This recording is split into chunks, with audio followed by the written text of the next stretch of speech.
Ljudje v povprečju izgovorimo vsaj eno laž na dan. Jaz se včasih zlažem, ampak ne velikrat. V glasbeni šoli pri nauku, ker se mi ne da iti. Ali me je strah, da me bodo starši klegali, ali pa se sramujem te stvari, ki sem jo naredila. Pa mami tudi, če dobim nekakšno slabo oceno. Če jim kaj nočem povedati, če je bolj kaj osebno, a ne? Najpogosteje lažemo zato, da bi prikrili kakšno napako, se izognili komu ali čemu, včasih lažemo, ker nam to koristi, ali pa zato, da naredimo boljši vtis. Tistim, ki jih imamo radi, navadno lažemo, da jih ne bi prizadeli.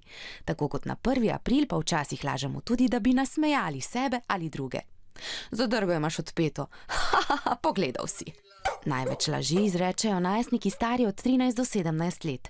Moški večkrat lažejo v svojo korist, ženske pa v korist drugega. Najuspešnejši pri laganju pa so mladi odrasli stari od 18 do 30 let. Laganje je namreč zelo zahtevno in če želimo lagati, se mora v naši glavi zgoditi več miselnih procesov hkrati. Zato se z leti v laganju izmojstrimo, a vseeno po 60. letu sposobnost laganja upade.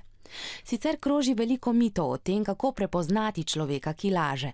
Nekateri pravijo, da lažnivec ne gleda v oči, da se mu zatika pri govorjenju, razširile naj bi se mu tudi zenice.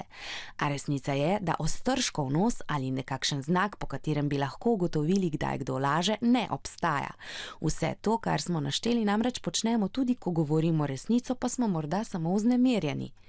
Znanstveniki, ki se ukvarjajo z lažmi, zato uporabljajo različne pripomočke, denimo poligraf, ki ga poznate iz filmov.